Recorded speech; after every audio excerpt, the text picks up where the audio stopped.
Welcome everybody to a brand new show. This you may be seeing this on Tuesday when you would normally see the WDWNT podcast.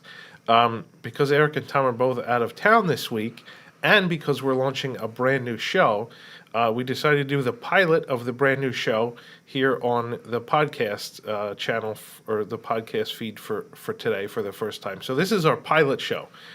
This show, I have with me Eric Gross of Magical Moves. Thanks for having me. Happy to be here.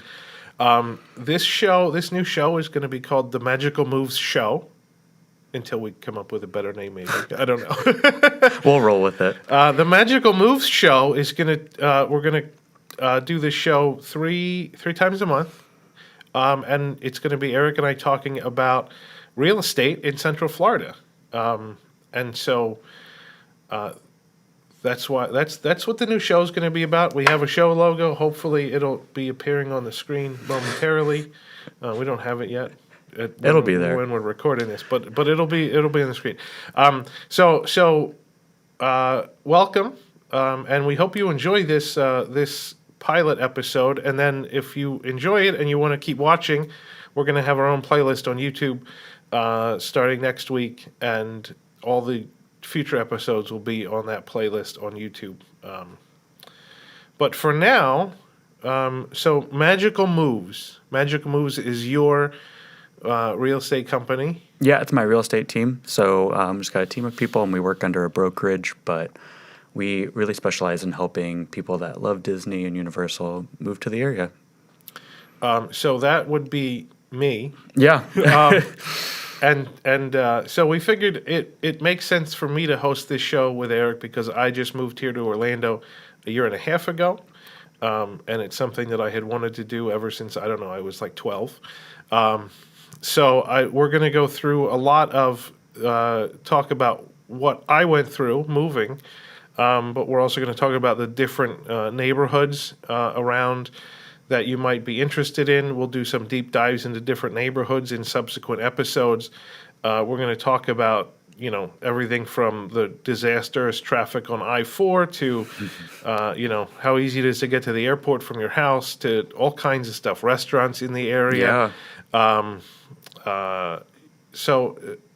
Like all of the things that you need to know when you're looking to buy a house. Yeah, it's sort of like life as a local, but in our Magical Move show. Yes. What it's like living here. So this first episode, we're not going to get into too much detail. We're just going to kind of chit-chat so that you guys can get to know us. And then we'll dive into some more detail in the next the next episode, which will come out a week from this one. We'll talk about my move and where I ended up and how I ended up there and stuff. But for now, I think we should just kind of chit-chat, Eric, and let the viewers get to know us, and we can talk about, ourselves and how we got to this point and stuff like that. So why don't you tell me about Magical Moves and how you ended up having a group of realtors? So I kind of fell into real estate. I was never like that guy that wanted to, just hit the ground running, and I wanted to be that realtor that crosses their arms and in like business cards and stuff. But my brother kind of got me into the business, and then he moved away, and then I just kind of continued in it. And I thought, I live in Orlando. I know Orlando really well, and I like Disney, so it just seemed like a perfect fit. Cool. Did you grow up here then? Yeah. So I grew up in Point Siena, which is south of Kissimmee. So it's a little bit of a ways away. But grew up right in the Kissimmee 192 area. Did you come to Disney like all the time as a kid? So I don't come from a Disney family. Oh. I was the Disney guy, but I had a lot of friends that worked there. So whenever they would, say, hey, you want to come to the parks? I always said yes. Yeah, absolutely. So I loved that. And then as I got older, I got an annual pass. And, fell in love with it. But that was me. So I grew up in southeast Pennsylvania, outside of Philadelphia. But I was a Disney family. Like my grandmother was the one that got my sister and I into Disney. She would bring us down, starting when starting when I was 4 and Jill was 2. My grandmother would bring us down to Florida and stay in my great aunt's condo in New Smyrna Beach Oh, nice. for 2 weeks in the summers. And then during the 2 weeks that we spent in the beach condo, going to the beach and the pool every day, during that 2 weeks, we came and we spent usually like 3 days at Disney World. So starting from a very early age, I was coming to Disney World like every year, and I kind of got hooked. You were that kid in school. They're like, oh man, they go to Disney every year. Yeah, it wasn't. It was every other year to start with. It wasn't every year until I was like a teenager, I think. Then because then I was really into it, and so Yeah. then I was like super planning commando, and I would plan trips. So on the years that.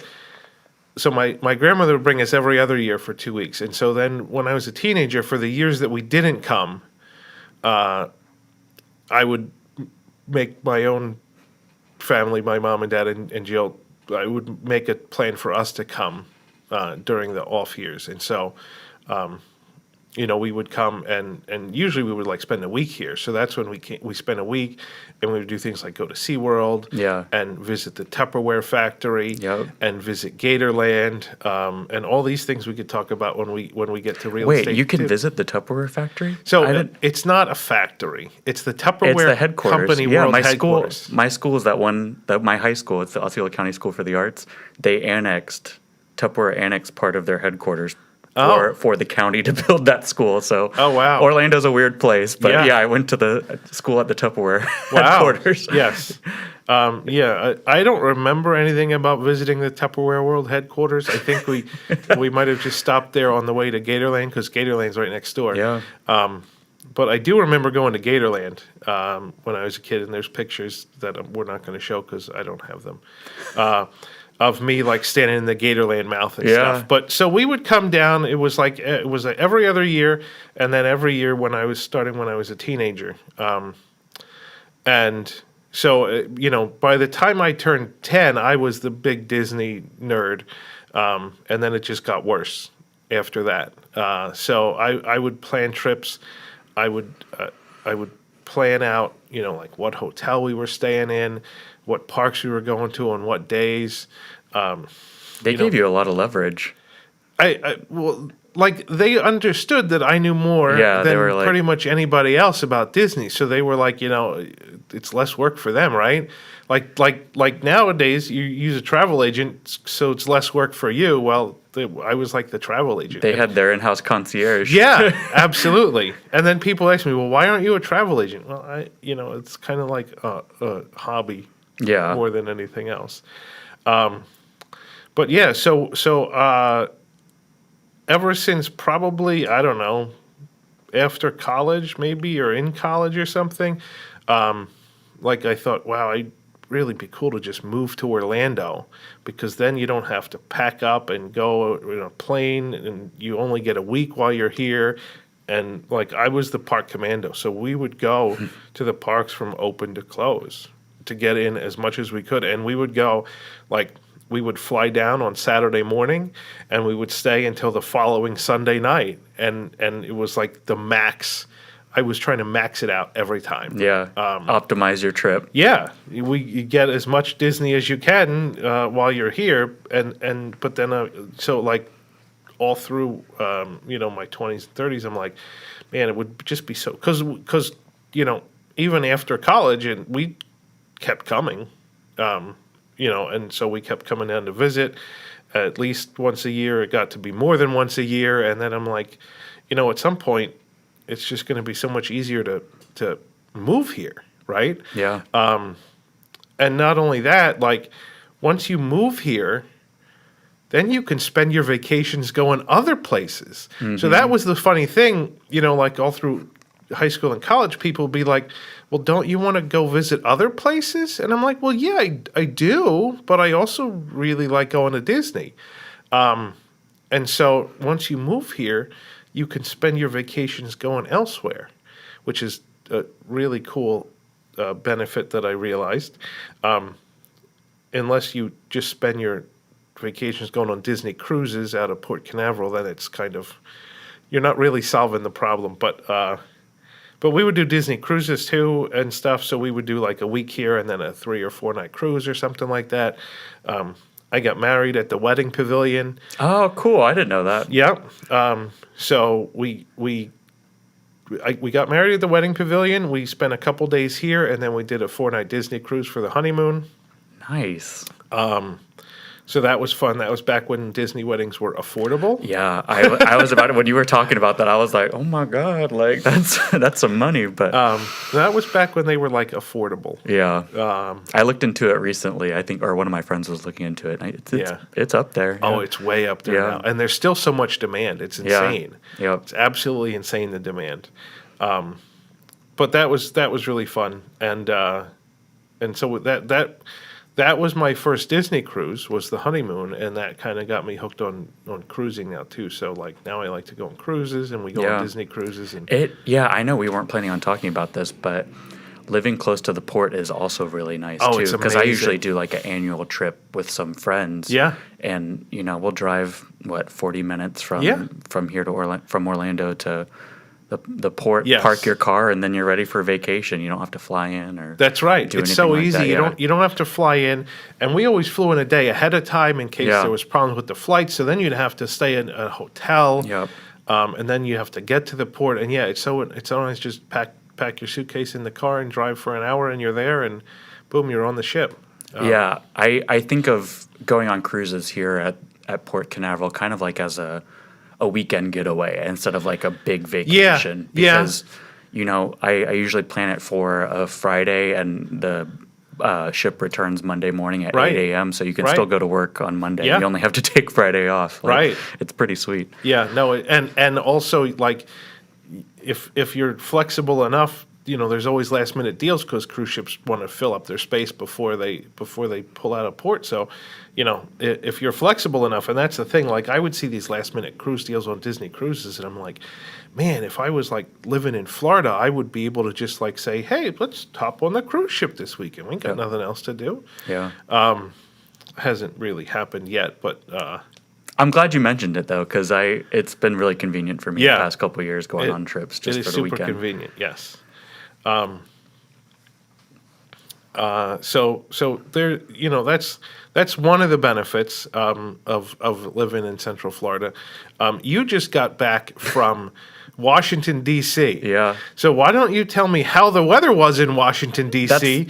and that will lead us into the next big benefit of living in Florida. That's the other, 100%. I just came back from a trip visiting some friends in DC, and my flight got canceled not once, but twice because of the winter storm. And like, I grew up in Florida. I have family in the Midwest, so I know a little bit like what it's like to live in snow and visit family during the holidays. But this storm for me was a lot. I was like, dang, it's really cold out. And like, I was so grateful to be back.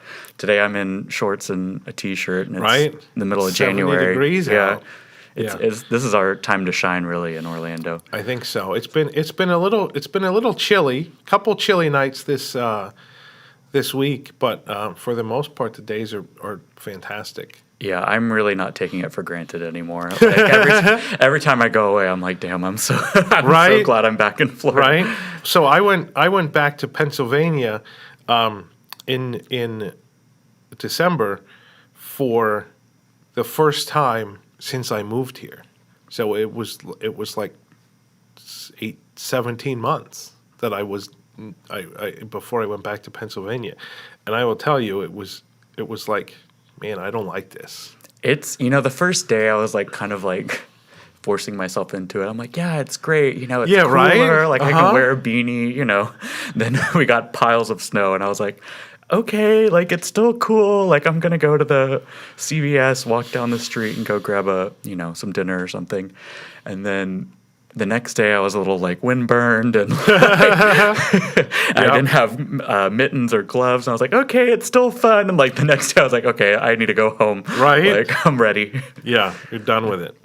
I mean, snow was great when I was a kid. Like we built snow forts and stuff, and it was fun. And then, once you grow up, I think probably like once you start driving. Then you realize snow is a big pain, and it's not the fun that it used to be when you were a kid. Yeah, I told my friend, she was working all day, and she said, you can go if you need to take the car. And I said, I don't know how to drive in snow, so like, Right?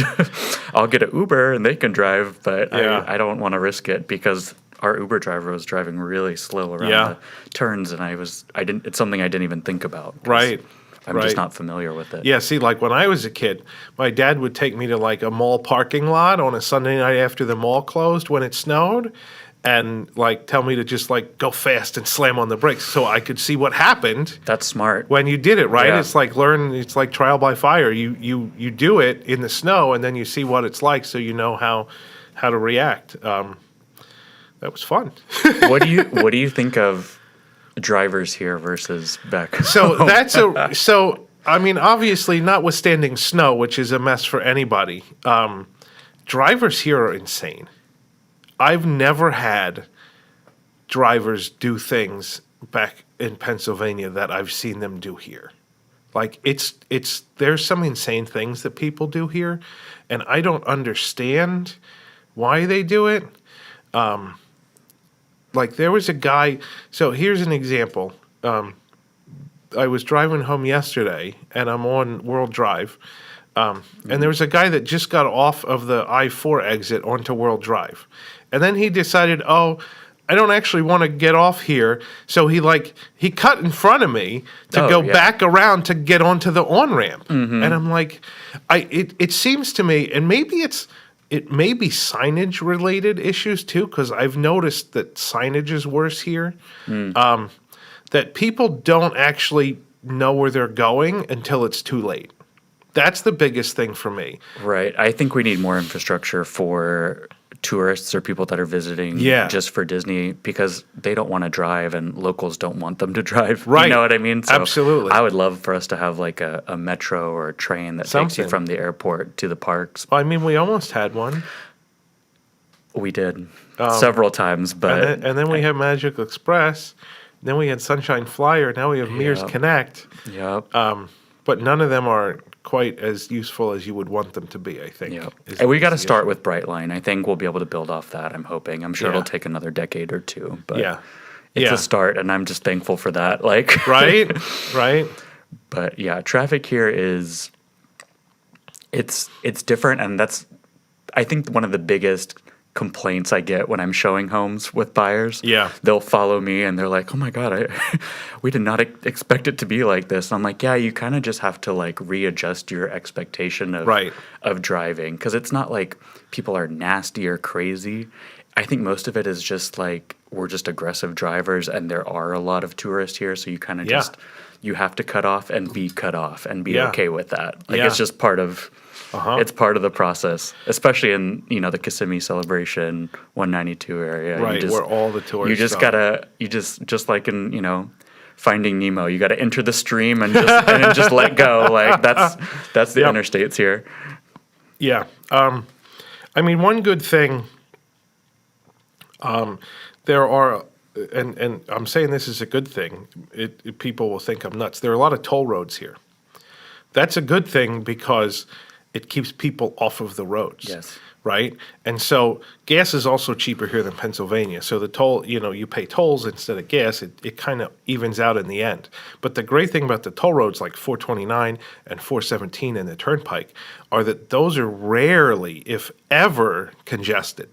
Yeah, it depends on time of day and all that. And there's also a lot of construction going on. Like there's construction on the Turnpike and there's construction on 417, so that causes problems. But like once they're done with that, I've driven on toll roads a lot, and it's just so much more pleasant. Yeah, I agree with that. I'm 100% okay with the toll road. I love my toll roads. Yep.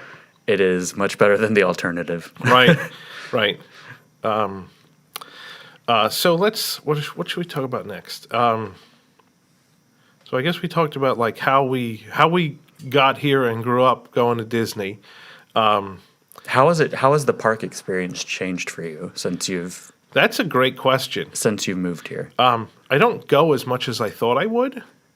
I go a lot, but it's not as much as I thought I would. So like in the first couple months that we lived here, there would be times where it was just like 6 o'clock and after work, and I'm like, well, let's just go to the Epcot, or go to the Magic Kingdom or whatever, and it was really cool, right? And that was like everything that I pictured it would be, right? Like, you're bored one night and there's nothing good on TV, so you're like, let's go to Epcot and watch fireworks. Yeah.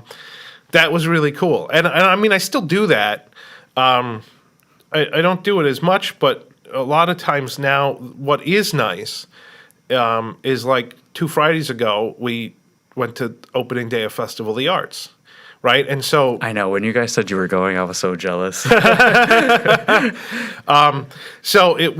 what's really fun, I think, is you get to go for all the openings of all the festivals. I got to see Luminous on its debut night, and for me, I'm not someone who can refrain from spoilers. So I know I would have watched a video of Luminous if I wasn't at it opening night. You're like, I'm going to see it in real life or not. Right? Yeah. And so it was really fun and cool to actually be able to be there on opening night, so I didn't have to go home and watch a video of it.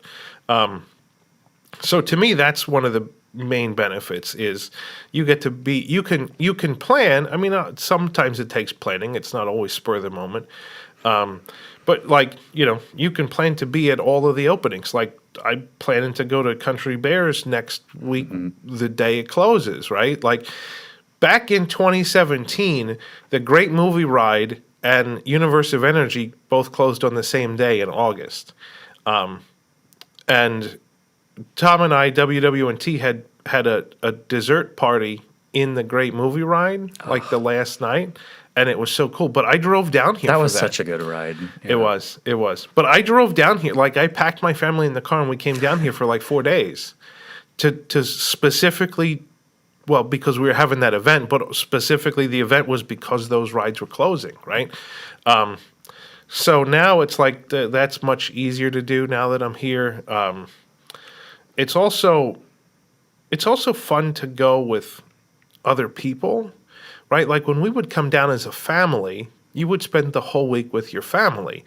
We didn't really, well, mostly because like you're in high school and college and most people are like, oh, that's such a kiddie thing. I'm not going to do that. Why would I go to Disney?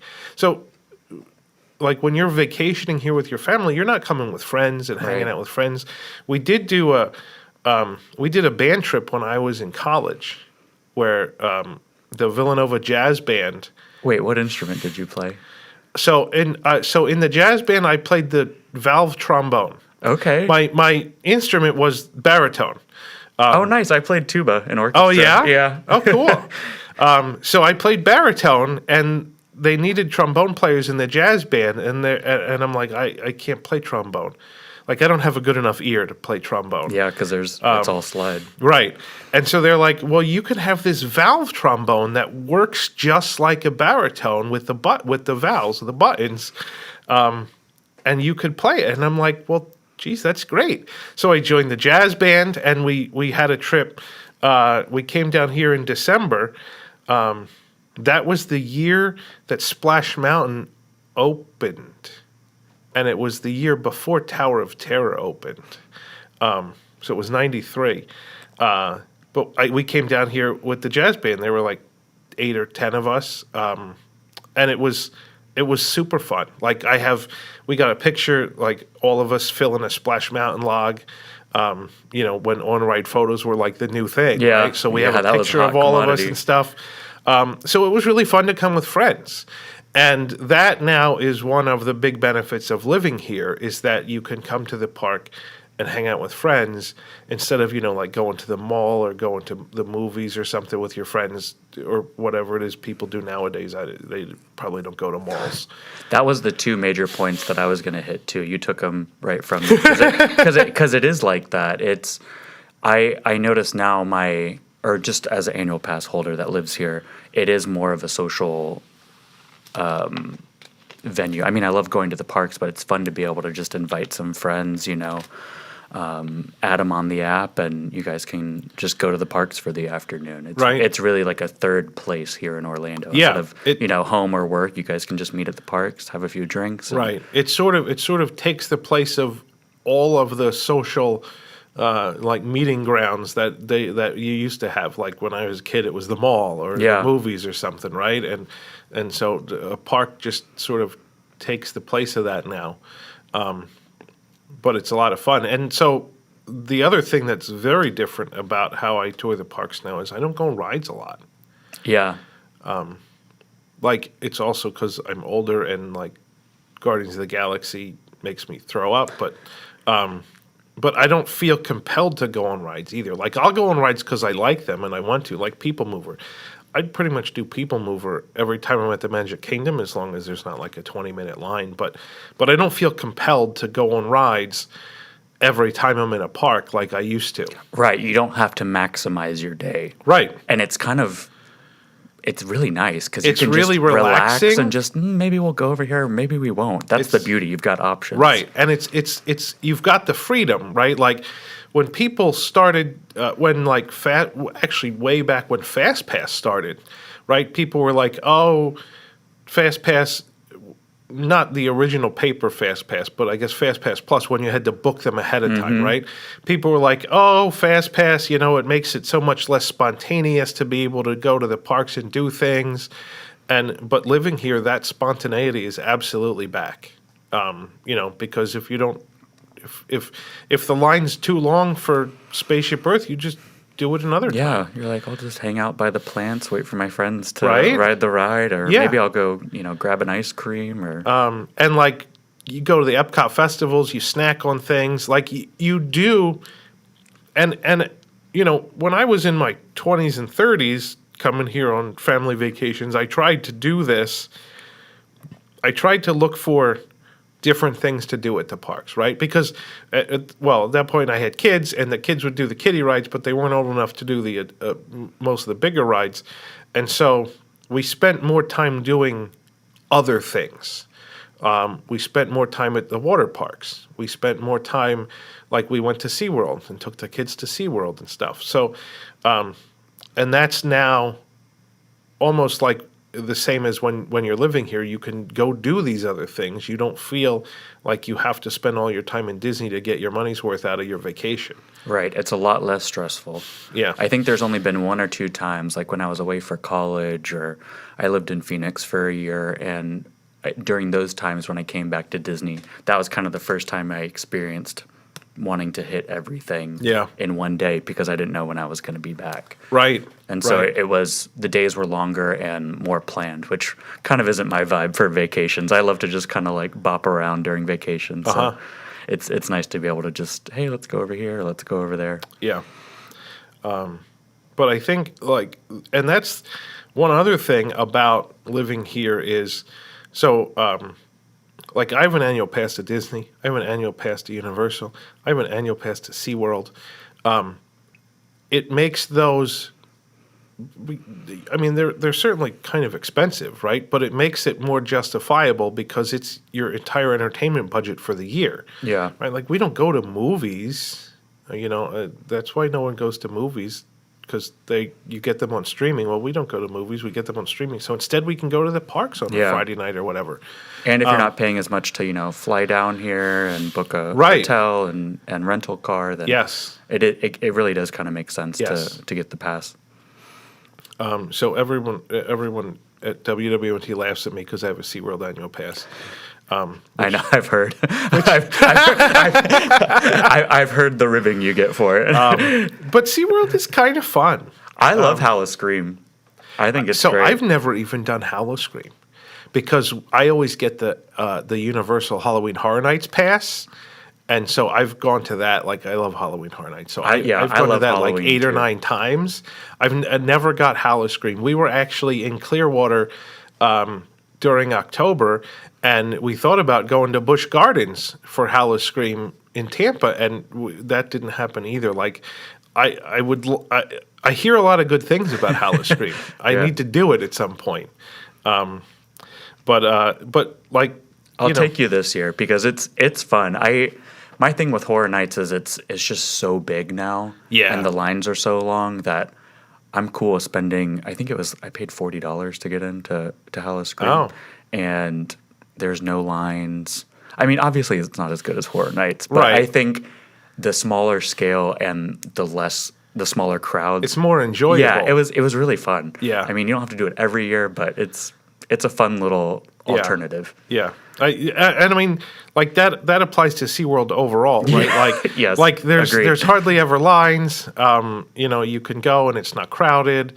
Although we did go during Christmas week, and I've never seen it. Was that it really? crowded. It was insane during Christmas week. Like you couldn't move sometimes. But that's the only time I've ever seen it crowded. Yeah. But anyway, so like, I mean, that's your entertainment. You go to the parks on the weekends or whatever. I mean, you could take a beach weekend or something too, right? But that's easy because you're just driving, you're not flying or anything like that. So we spent, like this year for vacation, we spent a week at an Airbnb in Clearwater Beach, and Nice. and we spent the week on the beach and kind of just hanging out and relaxing, and that was great too. That's never something I would have done if I lived in Pennsylvania. Like I for some reason, it was physically impossible for me to come to Florida and not go to Disney World, right? So like I could never do a vacation in Clearwater Beach because Because you wanted to maximize your time at Disney. Yeah, yeah, it's because I part of just the- wanted to go yeah, to Disney, yeah. right? Like I've got a week's vacation in Florida. Am I going to spend it at Disney Yeah. World, or am I going to spend it in Clearwater? Well, that was a real easy decision for me, Yeah. right? But now living here, you get the freedom to kind of go do that stuff. So And there's a lot of cool stuff to see in and around Orlando, I think. there is. I always advocate for like the other things in Orlando. Disney and the parks are awesome, and you definitely should spend your time there. But we've got a lot more to see here too. Like we've got the state parks, we've got springs, we've got like a cool downtown area. Yeah. I don't know. I think there's so much to see here, and I always think it's important to like kind of check out the local things. Too. Yeah, no, absolutely it is. My wife goes to Lake Apopka Yeah. and drives around there and sees all the giant alligators and stuff. So, Yeah, there's some great bike trails there too. yeah, I prefer to see my alligators on the street in Celebration, which happened. Oh yeah. There's some big ones over here too. But yeah, like so she does that stuff, and my oldest daughter and I, we will drive over to Cape Canaveral when there's like rocket launches and stuff. Like we drove over for the Vulcan launch that just happened the first ever launch of the Vulcan rocket. We drove over for that.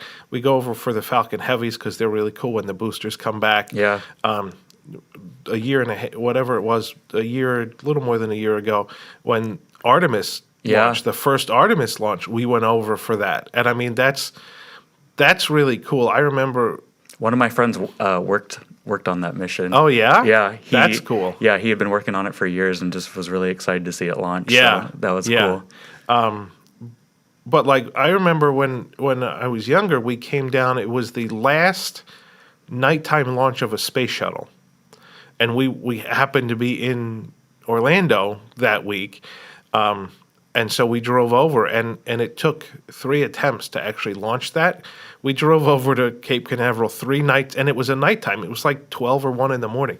We drove over to Cape Canaveral 3 nights in a row at like midnight to see the last space shuttle launch at night. But that was so much fun. And now with the frequency of rocket launches, I mean, you can go do that all the time. And I mean, you can actually see the launches from here too on a clear Yeah, day. that's what that was the point I was going to make. I remember growing up, and my mom would say, "Go out to the driveway. There's a launch in 10 seconds," and we would just go out and turn our heads to the east, and you can see it. yeah. No, we would. Well, I'll go out on my back patio, and we have a pretty good view when it's. So it has to be a clear day, or it has to be nighttime because you can actually see like the burn through the clouds. Yeah. At night when it's so bright, and that's crazy that you're like 60 miles away and you can still see it. And sometimes you can hear the sonic booms too. I love the sonic booms. Yeah. That's why I go. Like I want to get a shirt that says "I'm just here for the sonic booms." Yeah. Because that's my favorite part. Is we went a couple months ago, I guess, for a Falcon Heavy where both boosters return. So both boosters come back, and there's sonic booms for both of them. And I guess it was probably in the summer because there was a lot of tourists, from what I gather, that were there for the launch because they saw the launch and then they all start going back to their car. And I'm like, what are you doing? The gotta wait for boosters the are coming boom, back yeah. and you got the booms. And then the booms and it scared the crap out of them. Like it was insane the number of people that were like cowering in fear when the sonic booms happened. It was so cool. But like, yeah, there's all kinds of stuff that you can do here. Because it's just a unique place, right? So you've got like the Rockets, you've got national parks, you got weirdo stuff, like Gatorland, airboat rides. I remember when I was a kid, we came and we went to this place on I-Drive called King Henry's Feast, which is a lot like Medieval times. Medieval times, yes. Right? So, like, I mean, those things are expensive, but, it's something you can't just do anywhere, right? So, you can do it for a birthday or special celebration or whatever. Go to the ice bar over on iDrive. I've never done that. Get your little coat and get a drink. Yeah. I've seen the ice bar. I've never done it. But so like there's things to do here that are super unique because it's a tourist mecca. Yeah, you will not be bored here. If you are bored, it's not because there's nothing to do. Right. Absolutely. So I know that I want to just talk a little bit about more of the what we're going to get into in future episodes. So one of the things that we're going to do is we're going to talk about all the different areas around Disney World. Like I could talk about where I ended up, and you could talk about where you used to grow up, and we could talk about where friends live and stuff. So we're going to have maps. Jake, if you want to throw the map up. So we're going to have maps, and we're going to talk about all these areas, and we can scroll around and zoom in, and you guys can see things. So there's the Magic Kingdom. But we'll be able to talk about places and show you on the map like where they are in relation to Disney World and other things in Orlando. So I think that's going to be, and we're going to be down in the corner like little gamers, streaming. Except we're not playing a game; we're playing with maps. So we're going to talk about all the different neighborhoods and towns and developments because there's a lot. Right, and there's more every day. Like there's so much construction going on down here; it's kind of insane. Yeah, a lot of my buyers are looking for new build homes. Yeah, and I say you're in luck because we've got them. This is the place to come. Yeah, they sure are. There's so much vacant land here that they can keep building. Yep. Yeah, I mean, you get further and further away, but that's just the way it is. There's still some new build. Like there's a whole new development going in. Right behind the Magic Kingdom, on Reams Road, they're putting in new houses. Now it's not huge, but they're putting in brand new houses like right there. Yeah, they've been building over there for years and years now. But that used to all be country roads. If you can see those big estate homes, on Reams that thought they were going to be in the country forever. Right, and now they're faced with traffic, subdivisions everywhere. Right, like you can't even pull out of your driveway because there's traffic now. But we're going to talk about that kind of stuff. And then when we talk about the different areas, we'll also talk about amenities. So we'll talk about, why you might want to live in, Horizon West. There's restaurants and other things to do. We'll talk about, the conveniences of living in a certain place compared to another place. Because when we were looking at houses, we looked at, we made offers on 7 different houses. Oh, wow. And got outbid every time until the last time. And actually, we got outbid the last time too, but then we were able to increase our bid. But we must have looked at like 30 or 40 houses all over the place. Like, we didn't really know where we wanted to go. We knew we wanted to be near Disney. And I think that's kind of what most people probably come to you and say, right? Yeah. But then you got to figure out, like, well, you can be near Disney and you can have, like, this kind of place or that kind of place or, do you want waterfront or do you want development? Do you want not to be in an HOA? Like, all those different things, Do you want something more established or a brand new build? A brand new, You've got both, right, by Disney. Yes. So, like, we went through all of that. We went through, like, well, should we be on the west side of Disney or the east side of Disney or closer to Orlando or closer to, like, Kissimmee? I went through all that. And so we're going to talk about all How- of that kind of stuff. What was your process like looking at areas? Did you go out on your own and just kind of see, okay, these are the areas that I'm interested in? Did so- you get advice from friends? I mean, obviously, I had a number of friends that lived here, right? I think our number one thing was to be close enough to Disney that you could just pick up and go to the parks after work one day. So that limits you, but it doesn't limit you that much. Yeah, no, there's still tons of places within like 10 minutes. Right. And so we didn't necessarily want new construction. I would have preferred not to have new construction because there's always issues and problems and things, right? And then you can go in and customize, but the builder charges you upcharges for every little thing. Yeah. So we purposely did not look at new construction. But we wanted something kind of new, right? So we ended up with a 3-year-old house, 4-year-old house that was a vacation home for a family from Rhode Island. So they didn't really live in it That's much the either. best case situation. Oh, it was perfect. Too. It Yeah. was like a brand new house. That's exactly what you Yeah, want. it was like a brand new 4-year-old house that was never lived in. So there was a roof leak because they didn't do the shingles right, and that was all fixed already. Like we knew about it, and Yeah. it was all things we didn't have to deal with because the previous owners got it all worked out. Repaired it all. That's great.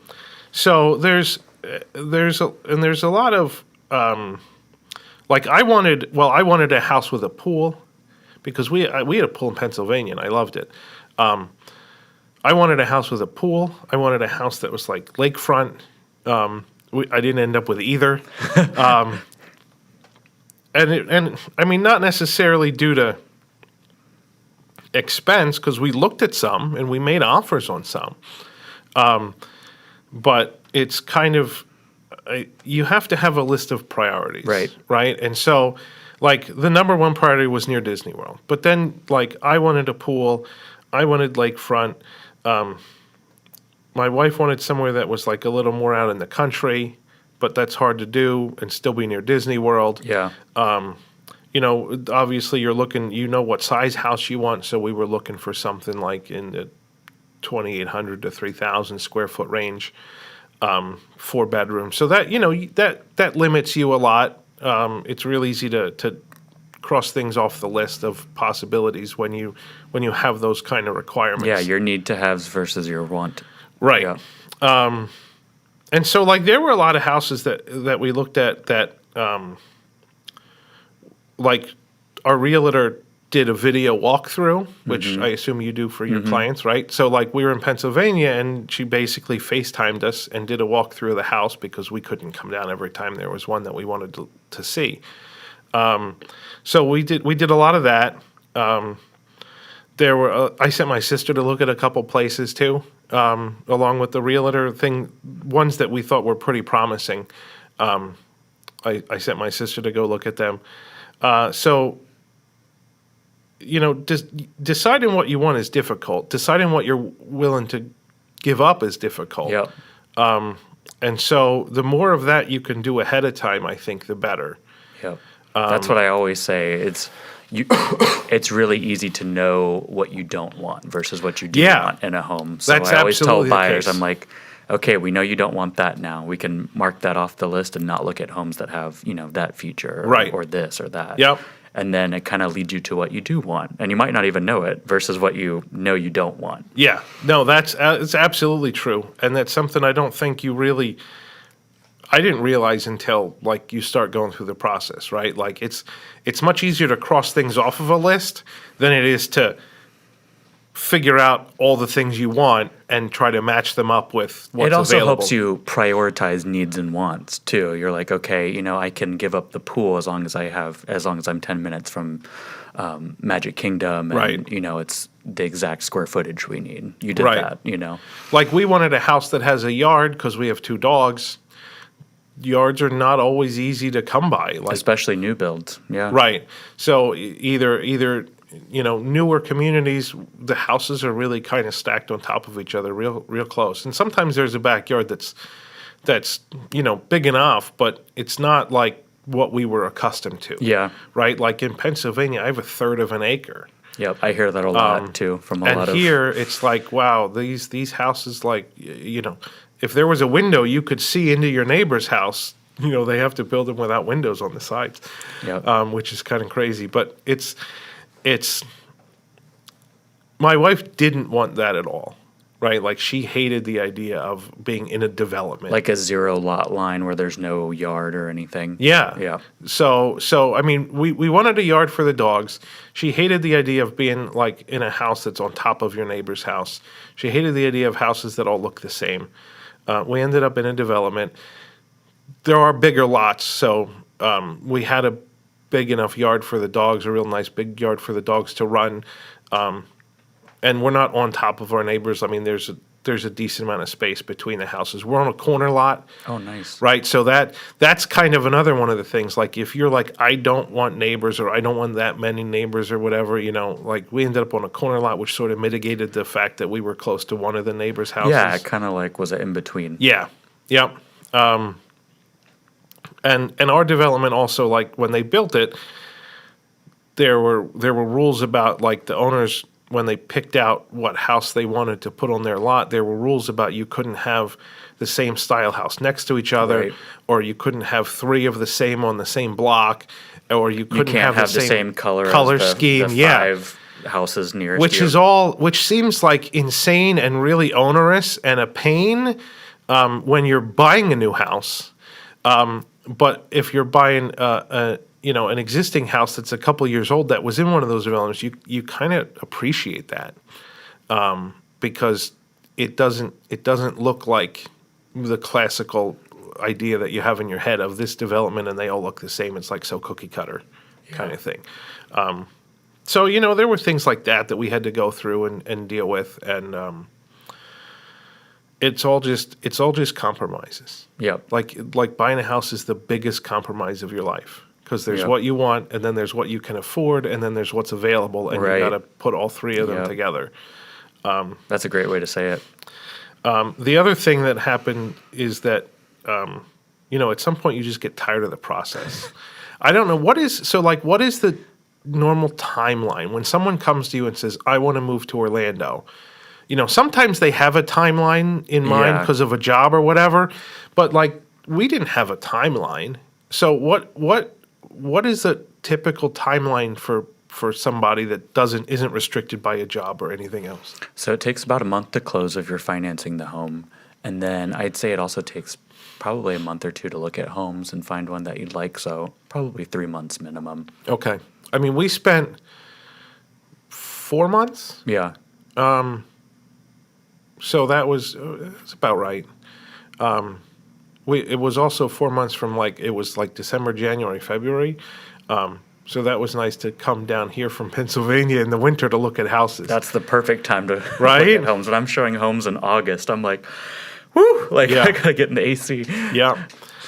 Speaking of AC, that's another one of the Yep. things that I realized early on in the process, and I'm so glad, is that because the AC demands are so high down here, they will build a lot of houses with 2 AC units. One, you sometimes they're split front to back, or sometimes they're split first and second floor, right? But after we looked at a couple of houses, and that was something I noticed, like there are some that have 2 air conditioners. That was one of the things I put on my must-have list. 2. Because if one breaks, you can still live there. Yeah. But if you only have one and it breaks and it's August, You're in you for- can't live there. Right. And it turned out like 2 weeks after we moved in, one of the AC units went out. Oh no. And I'm like, this is so, and it was the upstairs one. So we pretty much slept downstairs for a couple weeks until they got the part that they needed and installed it. But like that just absolutely solidified the idea that you need to. Yeah, and I think that most builders, if the house is over about, I think it's 2,400 or 2,500 square feet, they'll Yeah. add 2 because Yeah. they know that's the demands. Yes. Like that's really the limit of one unit is Right. about 2,400 Down square here feet. it is, right? Yeah. Like in Pennsylvania or whatever, one unit can probably service like 3,500 square feet. But down here, it's a whole different story. Yeah, I mean, they're going to be running from March to probably November every Yeah. day, so Yep. they need to be maintained. So and there's a lot of things like that I don't think, like, certainly I didn't realize until we started looking, right? But there's a lot of things like that we can talk about during the shows too, as we go through things where, this is something that you probably never thought of, but you need to think of it in Orlando, because it's kind of a unique place. Yeah, I think one of the other things one of the other comments I get a lot is from people up north that have basements or from the Midwest. Yeah. They say, where do we store things? Right. And I used to think, oh, what do you mean? You just put it in the garage. But like, they're talking about rooms, they Yeah. want air conditioned or climate controlled rooms where they can store things. And Right. I mean, maybe if you have an extra room, you could do that here, but People- usually we don't have basements unless I've seen a few homes in the Claremont area that have a basement, but that's But that's 0.0001%. Right. And Claremont's kind of up on a bit of a hill. Yep. So it's doable there, but it's not doable in like, Yeah, you're going to hit the almost water anywhere table else. if you do it here. Yep. Yep. So that's another issue. And what I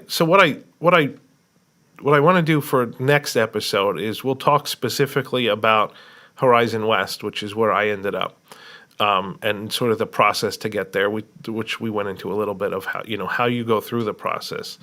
So we'll talk about Horizon West, and then what I thought might be fun to do in subsequent episodes when we talk about other areas.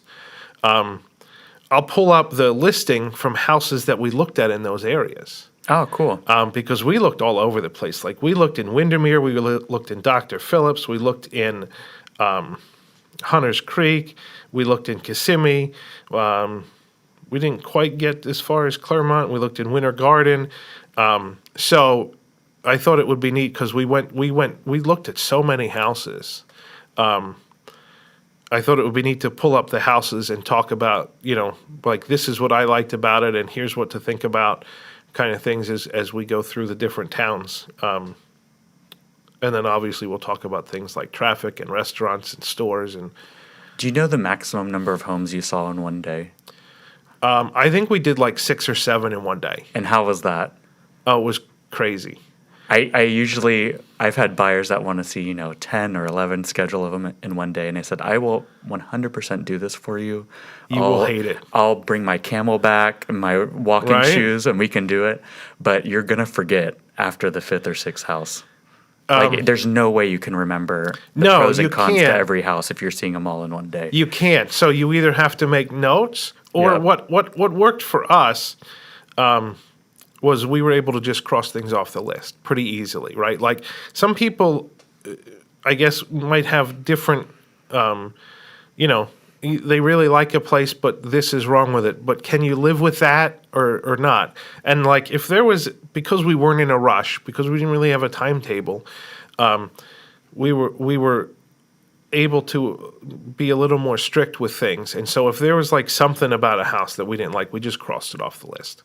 And to be able to do that, you look at 6 or 7, and if you can cross all of them but one off the list, then that's what we did. And then we ended up like making an offer on that 1 out of 7 or something like that. But I mean, if you're in a rush and you're more, like in You've got a timeline. specific, you got a timeline or you've got a budget and there's not a lot of inventory available that meets your needs, you might be willing to give more trade-offs in your list of priorities than we were. And so then it's like, well, yeah, if there's 3 that you like in one day, which one do you want? And it's sometimes hard. Like, we took pictures and everything, made notes and stuff, but for us, it was pretty easy to cross things off, and that's the way we handled that. Yep. So I think we'll wrap this show up. Thanks for joining. What I do want to do is, if you guys have any, if you're watching and you think this is interesting, certainly let us know and tell your friends. But if there's topics you want us to cover, you should email us and let us know. So your email address, Eric. Yeah, Eric at magicalmoves.com. At Magical Moves. You can email Eric at magicalmoves.com. You can email me, Jason, at WDWNT.com. And let us know what you think, what you want to see. If there's areas of town that you want us to focus on first because you're really looking and you want us to cover a specific area first, let us know, because we don't really have a strict schedule of what we're doing when. But let us know what you think. And starting next week, this will be a much shorter show also, right? Like we're going to do 15, 20-minute shows, quick hits to focus in on certain things. But they'll come out three times a month, maybe more, depends. So let us know. Let us know what you think. And stay tuned for next week when we'll have our first sort of actual show where we talk about real estate. Yeah. And not just, like annual passes and rocket launches. But hopefully you enjoyed us chit-chatting here, and hopefully you'll tune in next week to the Magical Moves show, which will be on the WDWNT TV channel, just like this one is. But we'll have our own playlist, so you'll be able to find us easy. But if you enjoyed this today, like the video, subscribe, and stay tuned for next week. Yeah, thanks for having me. And if you are interested in, purchasing a home, feel free to email me at that same email address, eric@magicalmoves.com. All right. Well, thanks, Eric, and Yeah. I look forward to talking with you again next week. Yeah, thanks for having me. All right. Bye-bye, everybody.